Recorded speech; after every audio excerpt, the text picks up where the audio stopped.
इस तलबा व तालिबात अस्सलामु अलैकुम वरहमतुल्लाहि वबरकातुहू।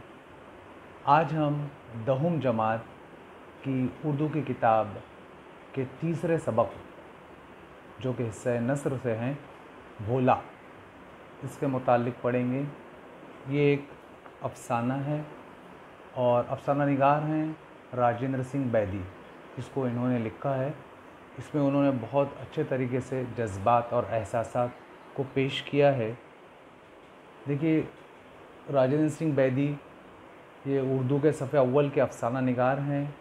इसमें उन्होंने इस अफ़साने में उन्होंने मसाइब और मुश्किलात, मुसीबतों और मुश्किलात में हौसला न हारने का दर्स बहुत बेहतरीन अंदाज से जो है दिया है, उम्दा तरीके से। और इस बात की तलक़ीन की है कि वहम पर मबनी बातें जो है हमें नहीं करना चाहिए बच्चों के सामने, और उन्हें बयान भी नहीं करना चाहिए। ख़ास तौर पर बच्चे जो है उन बातों को अपने जहन में नक्श कर लेते हैं और उसी के मुताबिक जो है फिर अमल करते हैं, और फिर वो जो बात सुनते हैं उसी को दुरुस्त समझते हैं, यहाँ तक कि उन्हें गलत बात का भी शऊर नहीं रहता। वो ये समझते हैं हमसे जो हमारे वालिदैन ने बात कही है, हमसे बड़ों ने बात कही, उसको वो सही मान लेते हैं। चलिए, इस अफ़साने के अंदर जो है 5 किरदार बहुत अहम है, जिसे आप याद रखिए ताकि फिर आपको जो है ये बहुत बेहतरीन अंदाज से समझ में आ जाएगा। हम लोग सबसे पहले इसका मुख्तसरन खुलासा देखेंगे, समझेंगे, फिर मानी व इशारात, अल्फाज के नए अल्फाज के मानी जो इस अफ़साने में आए हैं, सबक में आए, वो हम देखेंगे, उसके मानी समझेंगे, और फिर जो है हम सबक का मुताला करेंगे ताकि आपको सबक जो है बेहतरीन अंदाज से समझ में आ जाए। और शुरू में आप खुलासा सुन लेंगे तो सबक का जब हम मुताला करेंगे तो आपके जहन में हर बात जो है इंशाअल्लाह नक्श हो जाएगी। फिर आप जो इम्तिहान में अगर इसका कोई इक़्तिबास आता है, कोई पैसेज आता है, तो आप जो है इसके जवाबात बहुत बेहतर अंदाज से तहरीर कर सकते हैं, लिख सकते हैं। देखिए, ये सबक का हम इस तरह से मुताला करेंगे। चलिए, सबसे पहले जो है हम इसका खुलासा समझते हैं, फिर अल्फाज मानी की तरफ आते हैं। इस अफ़साने के 5 किरदार जो है बहुत अहम है। देखिए, सबसे पहला किरदार है माया। एक बेवा खातून है, इसके शौहर का जो है इंतकाल हो गया है। दूसरे हैं बाबा, माया के ससुर। माया जो एक खातून है, एक औरत है, उसके शौहर का इंतकाल हो गया, बेवा खातून है। नंबर 2 है बाबा, ये जो है माया के ससुर हैं। तीसरे नंबर पर है भोला, ये जो है माया का बेटा है, इनके भोला के वालिद का इंतकाल हो गया है। नंबर 4 जो है मामू, माया का भाई और भोला का मामू, यानी भोला के अम्मी का जो है भाई। और 5वें नंबर पर है नन्नी, माया की बेटी, भोला की बहन। 5 रिश्ते हैं इसमें, 5 किरदार हैं। फिर से समाअत कर लें। माया एक बेवा खातून, नंबर 2 बाबा, माया के ससुर, नंबर 3 भोला, माया का बेटा, नंबर 4 मामू, माया का भाई और भोला का मामू, और नंबर 5 नन्नी, माया की बेटी। अब देखिए, इसके अंदर क्या बात बताई गई है, वो ये कि माया जो एक बेवा औरत है, इसकी बेटी और एक बेटा है, वो अपने खुसूर के साथ रहती है। अब क्या होता है, इसका भाई जो है हर साल इनके घर पर आता है और राखी बांधता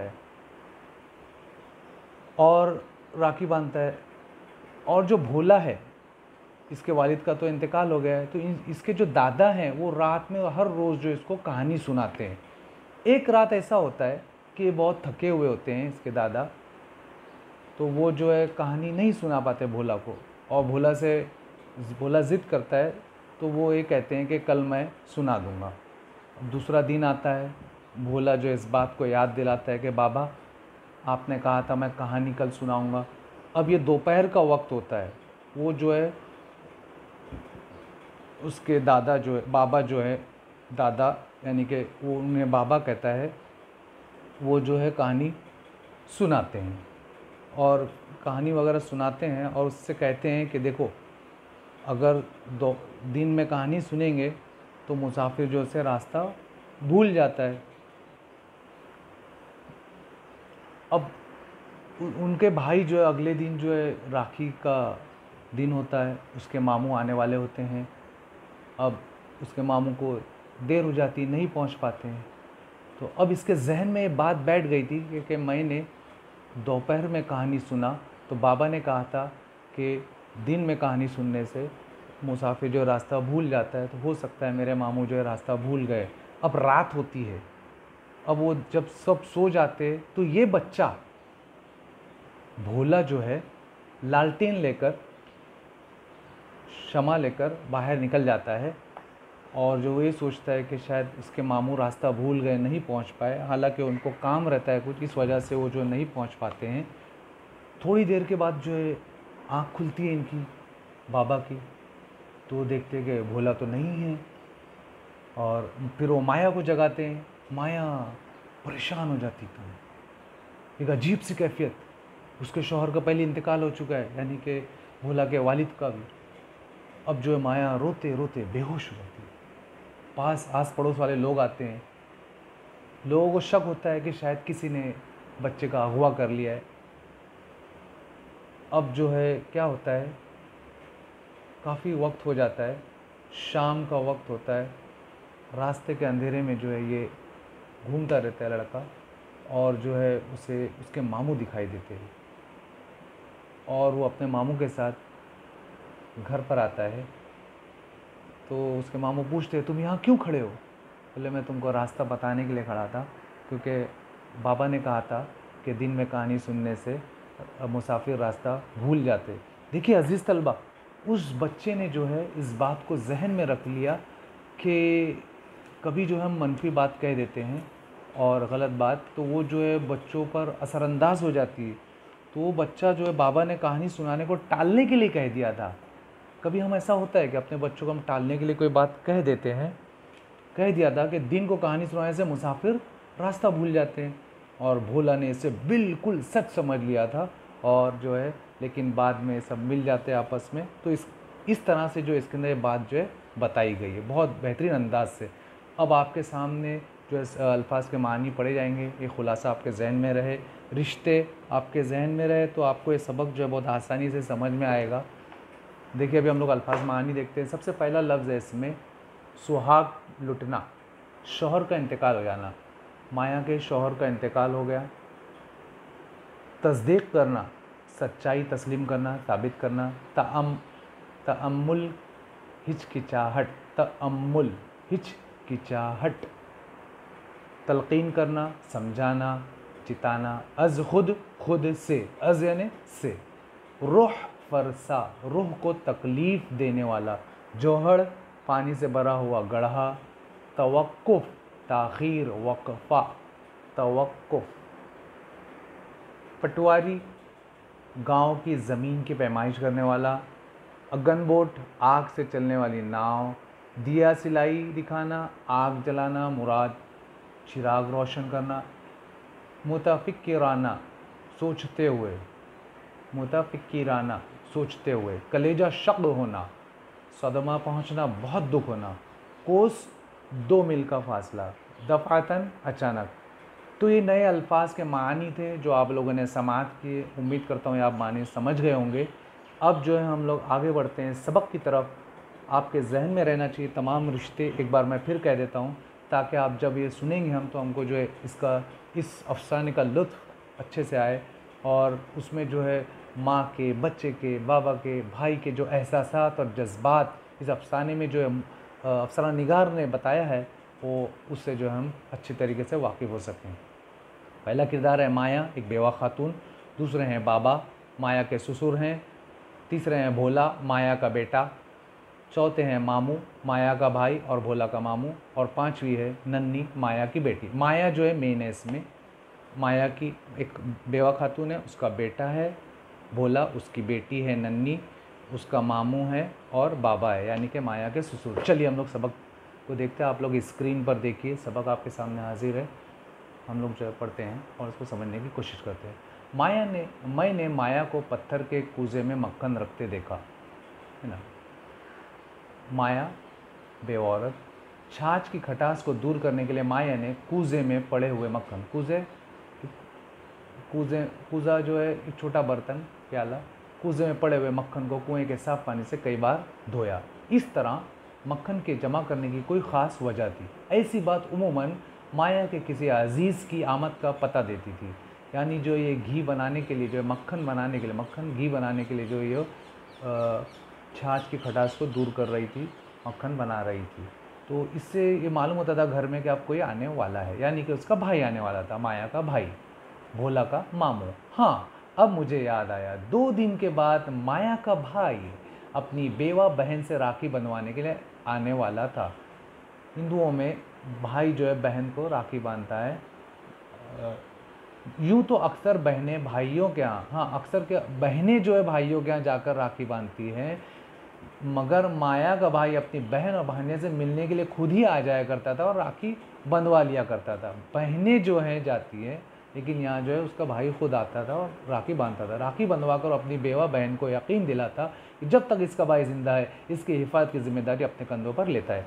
नन्हे बोले ने, अब देखिए माया का बेटा है भोला, नन्हे भोले ने मेरे इस ख्याल की तस्दीक कर दी। गन्ना चूसते हुए इसने कहा, बाबा परसों मामू जी आएंगे ना?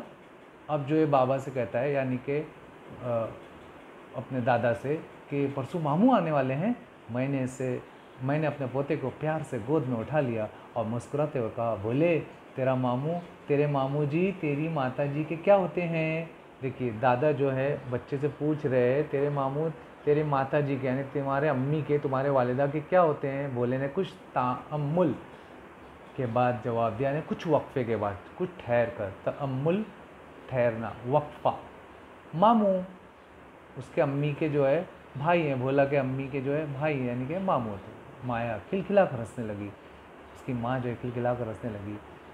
मैं अपनी बहू के, अब जो खुसूर जो है अपनी बहू के इस तरह खुल कर हंसने पर दिल में बहुत खुश हुआ। माया बेवा थी और समाज इसे अच्छे कपड़े पहनने और खुशी की बात में हिस्सा लेने से भी रोकता था। मैंने बारहा माया को अच्छे कपड़े पहनने, हंसने, खेलने की तलकीन करते हुए समाज की परवाह न करने के लिए कहा था, मगर माया ने अज़ खुद यानी खुद से अपने आप को समाज के रुख फरसा यानी रूह को तकलीफ़ देने वाला, रूह फरसा अहकाम के ताबे कर लिया था। अहकाम हुक्म की जमा, अहकाम के ताबे। उसने अपने तमाम अच्छे कपड़े और जेवरात की पिटारी एक संदूक में मुकफ़्फ़ल यानी ताला लगाकर, मुकफ़्फ़ल करके चाबी एक जौहड़ में फेंक दी थी। जौहड़ पानी से बड़ा हुआ गढ़ा। चलिए आगे देखते हैं हम लोग। आप लोग स्क्रीन पर मुलाहिज़ा फरमाएं और बगौर समाअत करें। माया ने अपने लाल को, लाल से मुराद जो यहाँ पर उसका बेटा भोला, माया ने अपने लाल को प्यार से, लाल यानी मोती को प्यार से पास बुलाते हुए कहा, भोले तुम नन्ही के क्या होते हो? माँ ने अपने बेटे से पूछा कि तुम नन्ही के क्या होते हो? नन्ही कौन है? उसकी बेटी है माया की। भाई भोले ने जवाब दिया, भाई होता है। तुम नन्ही के क्या होते हो? माँ ने पूछा, तुम नन्ही के क्या होते हो? तो भोले ने जवाब दिया, भाई। इसी तरह तेरे मामू जी मेरे भाई हैं। देखिए माँ ने जो है समझाने के लिए ये कहा कि जो है भोले की एक बहन थी नन्ही, तो उसने अपने बेटे से कहा कि तुम नन्ही के क्या होते हो? उसने कहा, भाई। इसी तरह मेरे भी भाई हैं जो कि तुम्हारे मामू होते हैं। भोला ये बात ना समझ सका कि एक ही शख्स किस तरह एक ही वक्त में किसी का भाई और किसी का मामू हो सकता है। उसे ये बात समझ में नहीं आ रही थी। वो तो अब तक यही समझता आया था कि इसके मामू जान इसके बाबा जी के भी मामू जी हैं। वो समझता था कि इसके बाबा जी के भी मामू हैं, सबके मामू हैं। वो इस तरह से समझता था। मुझे दोपहर को अपने घर से 6 मील दूर अपने खेतों में हल पहुंचाने थे। बूढ़ा जिस्म इस पर मुसीबतों का मारा हुआ। बेटी की मौत ने उम्मीद को यास यानी गम, यास में तब्दील करके कमर तोड़ दी। जब मैं भोले के सहारे ही जीता था। यानी वो खुसूर जो है भोले के जो है दादा जो हैं, वो जो है खेत में जाते और जो है काम करते। रात को मैं थकान की वजह से बिस्तर पर लेटी ऊँघने लगा। यानी दादा जो है भोले के दादा। ज़रा तवक्कुफ़ करके बाद, यानी कि थोड़े वक्फे के बाद, माया ने मुझे दूध पीने के लिए आवाज़ दी। मैंने इसे सैकड़ों दुआएं देते हुए कहा, मुझ बूढ़े की इतनी परवाह ना किया करो बेटा। अपनी बहू से कहते हो। भोला अभी तक सोया ना था, उसने एक छलांग लगाई और मेरे पेट पर चढ़ गया। बोला, बाबा जी आप आज कहानी नहीं सुनाएंगे? नहीं बेटा, मैंने कहा मैं आज बहुत थक गया हूँ, कल दोपहर को तुम्हें सुनाऊंगा। भोले ने रूठे हुए जवाब दिया, मैं तुम्हारा भोला नहीं बाबा, मैं माता जी का भोला हूँ, मैं अपने अम्मी का, मैं तुम्हारे पास नहीं रहूँगा। भोला भी जानता था कि मैंने इसकी ऐसी बात कभी बर्दाश्त नहीं की। मैं हमेशा इससे यही सुनने का आदी था कि भोला बाबा जी का है और माता जी का नहीं। मगर इस दिन हलों को कंधे पर उठाकर 6 मील तक ले जाने और पैदल ही वापस आने की वजह से मैं बहुत थक गया था। ये कौन कह रहे हैं मैं बहुत थक गया था? उसके दादा, वो खेत में गए थे और भोला जो कहता है कि कहानी सुनाओ। हर रात जो है वो कहानी सुनाते हैं दादा जो है भोले को। इस रात जो है नहीं सुनाया, आज थक गए थे। इस गैर मामूली थकन के बाद मैंने भोले की वो बात भी बर्दाश्त की और ओंगते ओंगते सो गया। सुबह के वक्त उसने फिर मेरी गोद में आने से इनकार कर दिया। बोला, मैं नहीं आऊँगा तुम्हारे पास बाबा जी, कल तुमने मुझे कहानी नहीं सुनाया, मैं नहीं आऊँगा। क्यों बोले? दादा बोलते, क्यों बोले?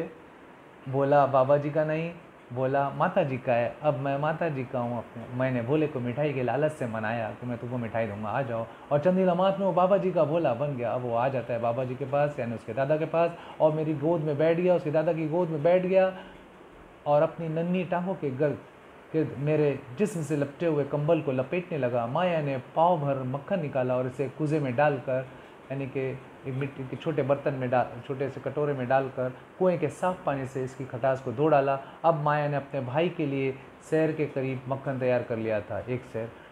मैं बहन भाई के इस प्यार के जज्बे पर दिल ही दिल में खुश हो रहा था। वो जो माया के खुसूर जो है खुश हो रहे थे कि एक बहन जो अपने भाई के लिए कितना कर रही है। मैंने दिल में कहा, औरत का दिल मोहब्बत का एक समंदर होता है, औरत का दिल मोहब्बत का एक समंदर होता है। माँ, बाप, भाई, बहन, खाविन, बच्चे सबसे बहुत ही प्यार करती है और इतना करने पर भी इसका प्यार ख़त्म नहीं होता। एक दिल के होते हुए भी वो सबको अपना दिल दे देती है। भोले ने दोनों हाथ मेरे गालों की झिर्रियों पर रखे और कहा, बाबा तुम्हें अपना वादा याद है ना? कल तुमने कहा था कि आज मैं थक गया हूँ, कल मैं तुम्हें कहानी सुनाऊँगा। किस बात का बेटा? उसके दादा बोलते, किस बात का बेटा? तुम्हें आज दोपहर को मुझे कहानी सुनानी है? भोला बोलता है, हाँ बेटा। मैंने इसका मुंह चूमते हुए कहा, दादा ने उसका मुंह चूमते कहा, हाँ बेटा मैं तुमको कहानी सुनाऊंगा। ये तो बोला ही जानता होगा कि इसे दोपहर के आने का कितना इंतज़ार किया। कल रात से इंतज़ार कर रहा है बच्चा, आज दोपहर हो गई कि मुझे कहानी सुनाओ, कल तुमने कहानी नहीं सुनाए। भोले को इस बात का इल्म था कि बाबा जी की कहानी सुनाने का वक्त वही होता है जब वो खाना खाकर इस पलंग पर जा लेटते हैं जिस पर वो बाबा जी या माता जी की मदद के बगैर नहीं चल सकता। चुनांचे वक्त से आधा घंटा पेशतर है ना पहले ही इसने खाना निकलवाने पर इसरार शुरू कर दिया। मेरे खाने के लिए नहीं बल्कि अपनी कहानी सुनने के चाव से। मैंने मामूल से आधा घंटा पहले खाना खाया। अभी मैं से मुराद कौन है? उसके दादा, भोला के दादा। मैंने मामूल से आधा घंटा पहले खाना खाया। अभी मैंने आखिरी निवाला तोड़ा ही था कि पटवारी ने दरवाजे पर दस्तक दी, यानी कि जैसा आज हम कहते हैं बेल बजती है, घंटी बजती है, दस्तक दी। उसने कहा, खानका वाले कुएं पर आपकी ज़मीन को नापने के लिए मुझे आज ही फुर्सत मिल सकती है, फिर नहीं। पटवारी जो ज़मीन की पैमाइश करते हैं उन्हें पटवारी कहते हैं, वो आया था। दालान की तरफ नज़र दौड़ाई तो मैंने देखा भोला चारपाई के चारों तरफ घूमकर बिस्तर बिछा रहा था। बिस्तर बिछाने के बाद इसने एक बड़ा तकिया भी एक तरफ रख दिया और ख़ुद पायती में पाँव अड़ाकर चारपाई पर चढ़ने की कोशिश करने लगा। यानी अब उसे जो है कहानी सुनना है। मैंने पटवारी से कहा कि तुम खानका वाले कुएं को चलो, मैं तुम्हारे पीछे पीछे आ जाऊँगा। जब भोले ने देखा कि मैं बाहर जाने के लिए तैयार हूँ तो इसका चेहरा मध्यम पड़ गया। कह रहे दादा बाबा जी तो अभी मुझे कहानी सुनाने वाले थे, फिर जा रहे हैं बाहर। माया ने कहा, बाबा जी इतनी भी क्या जल्दी है? उस लड़के के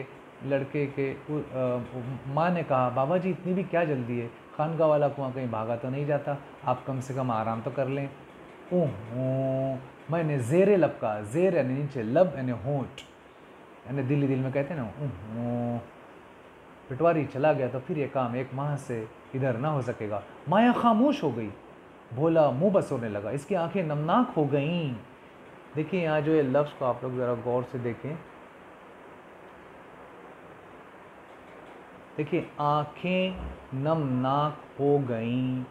अगर यहाँ ऐसा होता आँख तो इस तरह से कहा जाता, आँख नमनाक हो गई। अब यहाँ जो है आंखें हैं जमा में, तो क्या आएगा, आंखें नमनाक हो गई।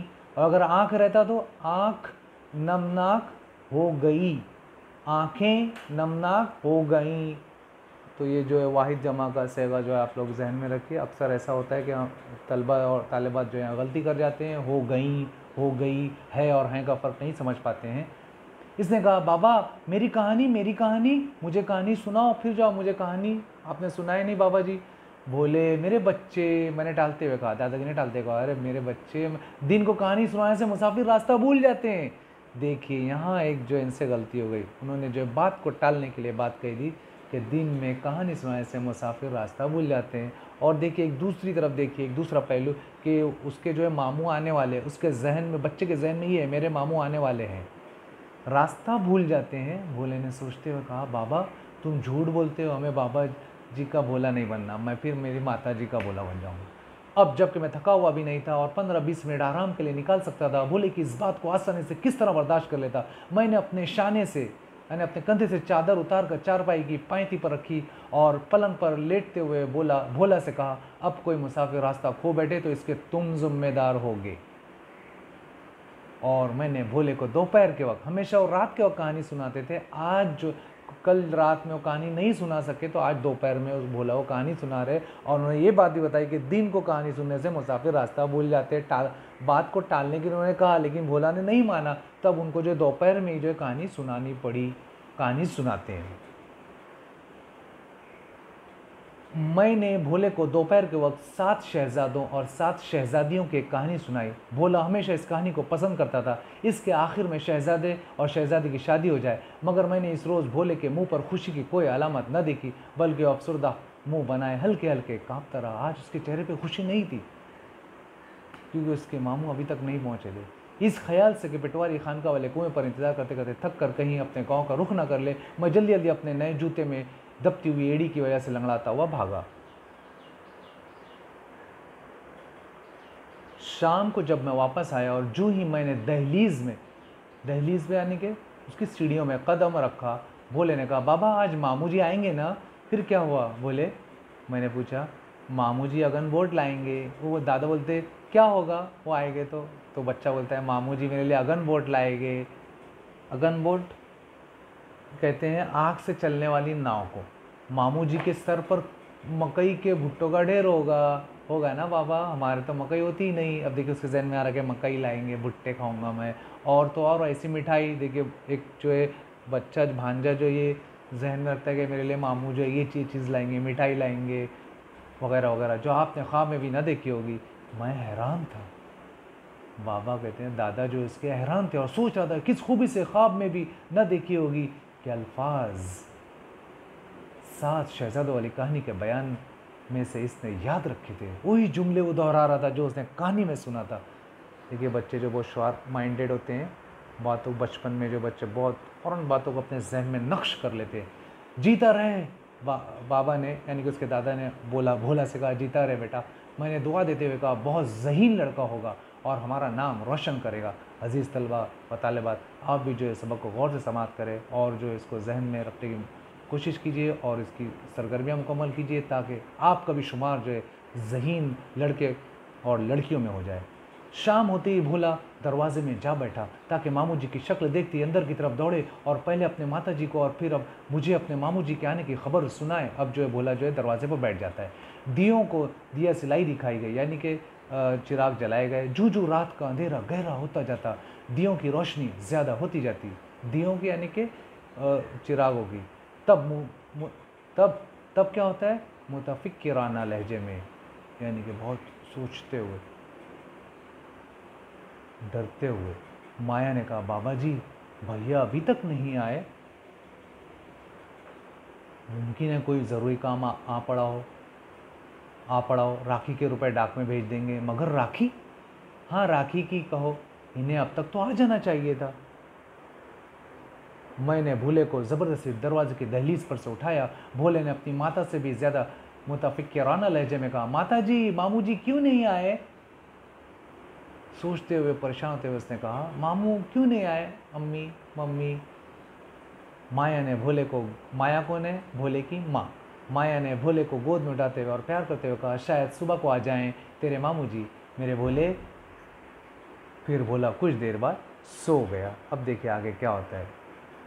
माया का भाई अभी तक नहीं आया था। मैं सितारों की तरफ देखते देखते ऊँघने लगा। यह काया माया की आवाज़ से मेरी नींद खुली।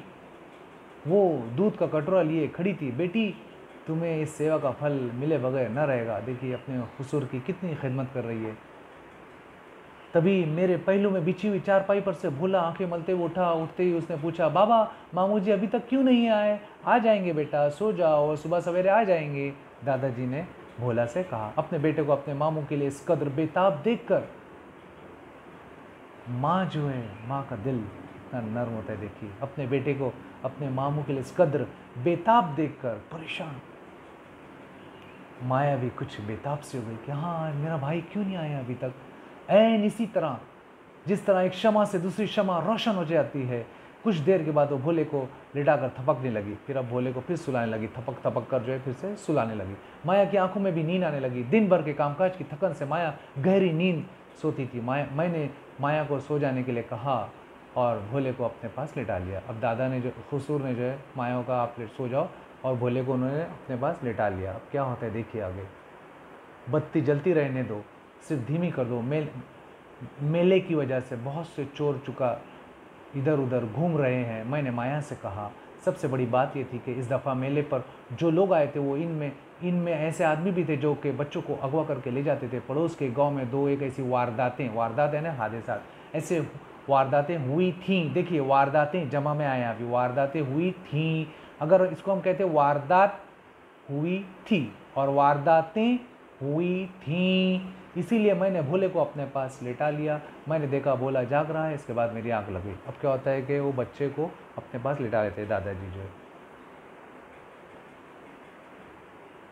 थोड़ी देर के बाद जब मेरी आंख खुली तो मैंने बत्ती को दीवार पर न देखा। अब जो है वो बत्ती थी नहीं वहाँ, रोशन शमा। घबरा कर हाथ पसारा तो भोला भी बिस्तर पे ना था। मैंने अंधों की तरह दीवार से टकराते और ठोकरें खाते हुए तमाम चारपाइयों पर देख डाला। माया को भी जगाया। घर का कोना कोना छान मारा। भोला कहीं नहीं था।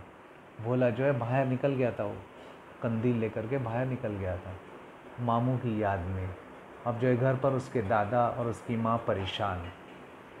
माया हम लुट गए। मैंने अपना सर पीटते हुए कहा। माया माँ थी। माँ का दिल, एक बेटा चला गया घर से मामू की याद में।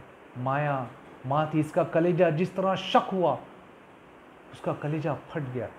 ये कोई इसी से पूछे एक माँ का दिल अपने बच्चे के लिए किस तरह से तड़पता है जब बच्चे को गैर मौजूद पाती है। अपना सुहाग लुटा। एक तो पहले उसके शौहर का इंतकाल हो चुका था।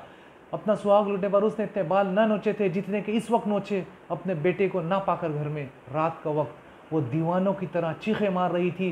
पास पड़ोस की औरतें शोर सुनकर जमा हो गई और भोले की गुमशुदगी की खबर सुनकर रोने पीटने लगी। और आसपास की औरतें जो है वहाँ पर जमा हो गई और जो है रोने पीटने लगी। आज मैंने मेले के, अब वहाँ पर जो इत्तेफाक ऐसा होता है कि उस एरिया में मेला भी लगा हुआ था। अब जो है मेले में लोग आते हैं, कुछ लोग जो बच्चों के अगवा कर लेते हैं, ऐसी वहाँ खबर फैली हुई थी। आज मैंने मेले के एक बाजीगर को अपने घर के अंदर घूरते हुए देखा था, मगर मैंने परवाह नहीं की थी। मैंने दुआएं की, मन्नतें मानी कि भोला मिल जाए, वही हमारे अंधेरे घर का उजाला था। इसी के दम से मैं और माया जीते थे। यानी दादाजी कह रहे कि इसी बच्चे से, भोले के वजह से ही हमारे घर में उजाला था। मैं और मेरी बहू माया, हम दोनों जीते थे। इसी की आस से हम उड़ते फिरते थे। वही हमारी आंखों की बीनाई, वही हमारे जिस्म की तवानाई था। इसके बगैर हम कुछ ना थे। मैंने घूम कर देखा, माया बेहोश हो गई थी। माँ जो है अपने बेटे की गुमशुदगी की वजह से बेहोश हो गई थी। इसके हाथ अंदर की तरफ मुड़ गए थे, आंखें पथरा गई थी और औरतें इसकी नाक बंद करके एक चमचे से इसके दांत खोलने की कोशिश कर रही थी। माँ का मुंह बंद हो गया था। दूसरी औरतें उसके माँ के मुंह में पानी डाल रही थी चम्मच से। एक लम्हे के लिए मैं भोले को भी भूल गया। और दादा जो है यानी उसके खुसुर भूल गए। मेरे पाँव तले की ज़मीन खिसक गई। ऐसा लग रहा था ज़मीन सरक गई, कुछ भी नहीं है पैर नीचे। एक साथ घर के दो लोग जब देखते देखते हाथ से चले जाए, एक तो बेटा भी चला गया और जो है अब भोला भी, तो इस वक्त दिल की क्या कैफियत होती है। मैंने सोचा कि इन दुखों के देखने से पहले ईश्वर ने मेरी जान क्यों ना ले ली। देखिए बच्चों, जज्बात देखिए किस तरह से जो है अफसाना निगार जो है कृष्ण सिंह राजेंद्र सिंह बैदी जो है यहाँ बता रहे हैं, एक बच्चे के जज्बात, एक माँ के जज्बात, एक दादा के जज्बात। करीब था कि मैं भी गिर पड़ूं, माया होश में आ गई, मुझे पहले से कुछ सहारा मिला। मैंने दिल में कहा मैं ही माया को सहारा दे सकता हूं, अगर मैं खुद इसी तरह हौसले छोड़ दूं तो माया किस तरह नहीं बच सकती। मैंने हवास जमा करते, अपने होश और हवास को जमा करते हुए कहा, माया बेटी देखो मुझे यूं, खाना खराब मत करो, खाना यानी घर, हौसला करो, बच्चे अगवा होते हैं मगर मिल भी जाते हैं, भोला मिल जाएगा, घबराओ नहीं, परेशान मत हो। अब जो है खुसुर जो है अपनी बहू को एक हौसला दे रहे हैं कि नहीं बेटा जो है मिल जाएगा। माँ के लिए अल्फाज बेमाना थे। इस वक्त आधी रात इधर थी और आधी रात उधर, जब हमारा पड़ोसी इस हादसे की खबर गांव से 10 कोस दूर थाने में पहुंचाने के लिए रवाना हुआ, हम सब हाथ मलते हुए सुबह का इंतज़ार करने लगे ताकि दिन निकलने पर कुछ सुझाई दे और उसको ढूंढने की कोशिश करे, तलाश करे। दफतन अचानक क्या होता है, दरवाज़ा खुलता है और हमने भोले के मामू को अंदर आते देखा और उसका मामू जो अंदर दाखिल होता है। साथ में कौन है? भोला इसकी गोद में था। देखिए अब चेहरे पर जो है मुस्कुराहट आ जाती है, दादा के भी और माँ के भी, माया के भी और बाबा के भी, क्योंकि मामू की गोद में वो बेटा था, भोला था। भोला इसकी गोद में था, इसके सर पर मिठाई की टोकरी और एक हाथ में बत्ती थी। हमें तो गोया सारी दुनिया की दौलत मिल गई। माया ने भाई को पानी पूछा ना खैरियत पूछी, इसकी गोद से भोले को छीन कर इसे चूमने लगी। देखिए अजीज़ तलबा तलबात, माँ की ममता। इसलिए अजीज़ बच्चों, आपको ये नसीहत है कि अपने माँ बाप की हमेशा खिदमत करें। देखिए माँ जो है अपने बच्चे को अपने भाई की गोद से ले लेती है और चूमने लगती है। तमाम अड़ोस पड़ोस ने मुबारकबाद दी। भोले के मामू ने कहा मुझे एक काम की वजह से देर हो गई थी, देर से रात होने पर रात के अंधेरे में मैं अपना रास्ता गुम कर बैठा था। यकायक मुझे एक जानिब से रोशनी आती दिखाई। और रोशनी कौन सी थी? वो जो भोला जो है रात में चिराग लेकर चला गया था। मैं मेरे मामू आएंगे, क्योंकि मैंने कहानी सुना था कि अगर दिन में कहानी सुनते हैं तो मुसाफिर रास्ता भूल जाता है। उसके जहन में ये बात बैठ गई थी, इसीलिए वो उसके मामू नहीं आए वक्त पर, तो वो समझा कि आज दिन में मैंने कहानी सुना था इसलिए मेरे मामू जो है रास्ता भटक गए। वो बाहर निकल जाता है। अब उसका वो जो है मामू देखते हैं रास्ते में एक रोशनी नज़र आती है, उस तरफ आते देखते तो ये भोला है। मैं इसकी तरफ बढ़ा। मामू क्या कहते हैं, मैं इसकी तरफ बढ़ा। इस खौफनाक अंधेरे में परस्पूर से आने वाली सड़क पर भोले को बत्ती पकड़े हुए और कांटों में उलझे हुए देखकर मैं हैरान रह गया। ये कौन कह रहा है? उसका मामू कह रहा है। मैंने इससे इस वक्त वहाँ होने का सबब पूछा तो इसने जवाब दिया कि बाबा जी ने आज दोपहर के वक्त मुझे कहानी सुनाई थी और कहा था कि दिन के वक्त कहानी सुनाने से मुसाफिर रास्ता भूल जाते हैं। तुम देर तक ना आए तो मैंने यही जाना कि तुम रास्ता भूल गए होगे। और बाबा ने कहा था कि अगर कोई मुसाफिर रास्ता भूल गया तो तुम ज़िम्मेदार होगे। इसीलिए जो है मैं जो ये चिराग लेकर जो है रात में यहाँ निकल गया और जो है तुमको जो है लेने के लिए मैं यहाँ पहुँचा। इसलिए देखिए अजीज़ तलबा, बाबा ने जो है कहानी को सुनाने को के टालने के लिए कहा था कि दिन को कहानी सुनाने से मुसाफिर रास्ता भूल जाते हैं, और भोला ने इसे बिल्कुल सच समझ लिया था, सही समझ लिया था। तो यहाँ पर जो ये सबक जो हमारा ख़त्म होता है। हम लोगों ने पूरा सबक को जो है पढ़ा लफ्ज़ टू लफ्ज़ और जो है इसको समझा। इसका जो है हमने इसके सबक के जो है अल्फाज मानी को हमने जो नए अल्फाज मानी जो नए अल्फाज जो आए उसके मानी को हमने इसमें देखा, उसको समझा। इससे पहले हमने इसका खुलासा समझा और इसमें जो रिश्ते आए हैं 5 उसको हमने देखा। और जो इस तरह से सबक ख़त्म होता है, मैं उम्मीद करता हूँ कि आपको ये अच्छे तरीके से समझ में आ गया होगा। अब इसका एक कोई भी इक़्तिबास आए तो आप आसानी से जवाबात तहरीर कर सकते हैं, अपनी ज़ाती राय और मुश्तमिल जवाबात भी दे सकते हैं। आपसे इल्तिजा है कि आप जो इस वीडियो को ज़्यादा से ज़्यादा 9वीं जमात के तलबा तक शेयर कीजिए, असातिज़ा तक शेयर कीजिए, ताकि सबको समझने में आसानी हो और आपको जो है इसका अजर मिले। जज़ाकल्लाहु खैर। वस्सलामु अलैकुम व रहमतुल्लाहि व बरकातुहू।